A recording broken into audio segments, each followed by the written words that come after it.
আমরা তো বলি, আমি তো বলি, মুসলিম উম্মার যুবকদেরকে নিয়ে ওদের সীমান্তে গিয়া ব্যারাক তৈরি করে সুরিয়ার কাছে নিয়ে প্রত্যেকটার মুসলমান করে দিল।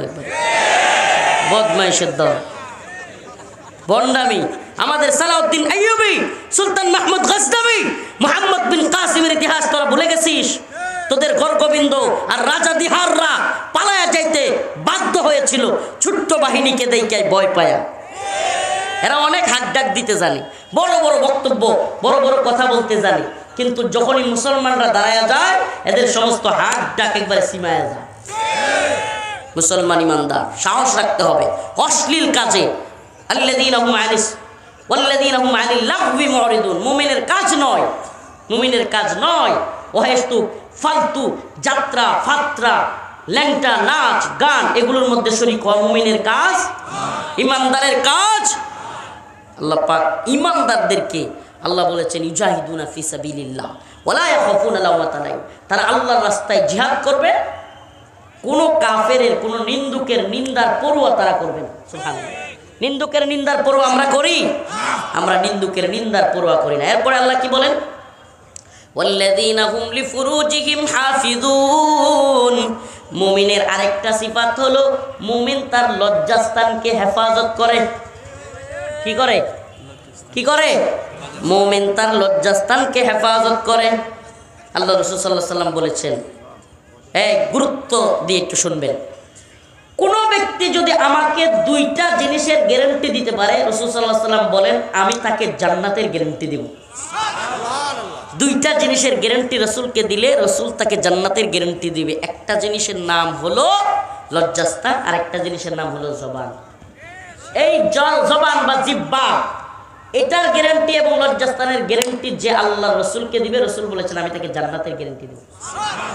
লজ্জাস্থান এবং জবানের গুরুত্ব এত বেশি, কারণ কি মানুষ যে দুইটা জিনিস দিয়ে সবচাইতে বেশি গুনাহ করে এর দুইটা হলো এই দুইটা। জবান দিয়া মানুষকে কষ্ট দেয়, মানুষকে গালি দেয়, মানুষের গীবত করে, পরনিন্দা করে, পরচর্চা করে, বাজারে গিয়ে মানুষকে হুমকি ধমকি দেয়, বিভিন্ন অহেতুক গালিগালাজ করে, মিথ্যা বলে, এই জবান দিয়া। আর লজ্জাস্থান দিয়া নারীদের সাথে অবৈধ সম্পর্ক তৈরি করে।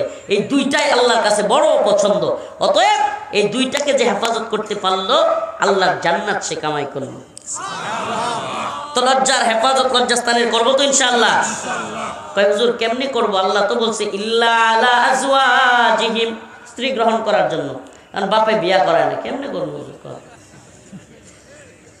এই বাবাদেরকে বলি, মাদেরকে বলি, যুবক ছেলে যুবতী মেয়েদেরকে দ্রুত বিয়ে দিয়ে দেন, দ্রুত বিয়ে দিয়ে দেন। এটা আপনার উপর ফরজ।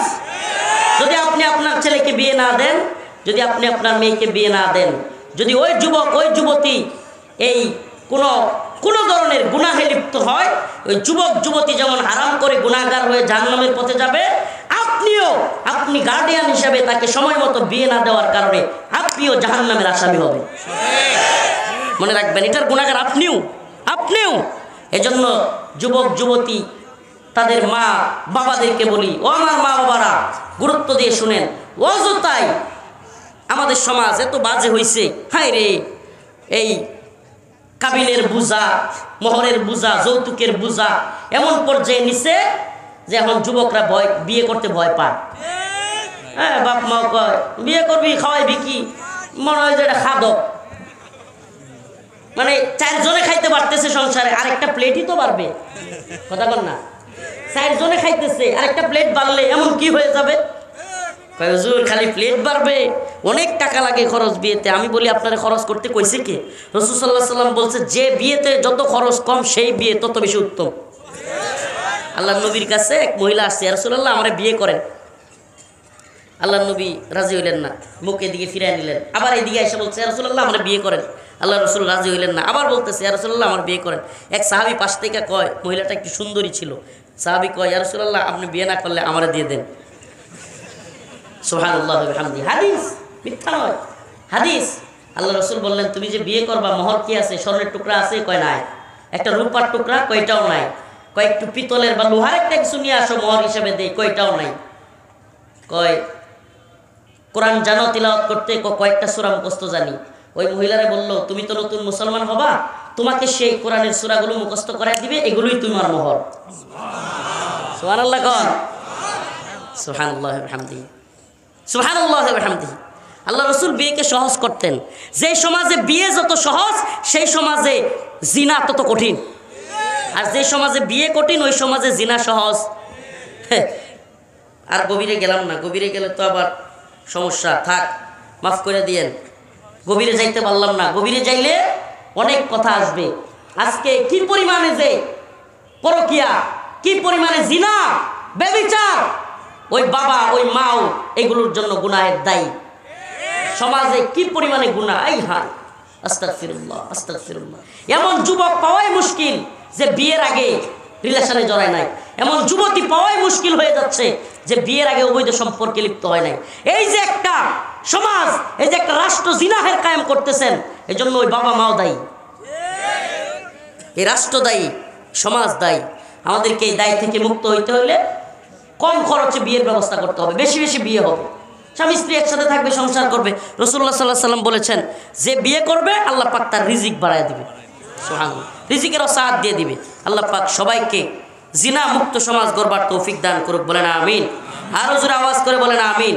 মুমিনের যে কয়টা সিফাত বললাম, আসেন এবার নিজেদের সাথে মিলাইয়া দেই। মুমিন খুশু খুজুর সাথে নামাজ পড়ে, মুমিন আল্লাহকে ভালোবাসে, মুমিন ফাহিশা কাজে লিপ্ত হয় না, মুমিন সফল মুমিন বিয়ে করে, জিনা করে না। আল্লাহ পাক আমাদের সবাইকে এই গুণাবলীগুলি অর্জন করার তৌফিক দান করুন। ওয়া আখিরু দাওয়ানা আলহামদুলিল্লাহি রাব্বিল আলামিন। আসসালামু আলাইকুম ওয়া রাহমাতুল্লাহি ওয়া বারাকাতুহু। আচ্ছা, দিতেছি। আমার জন্য খাস করে দোয়া করবেন।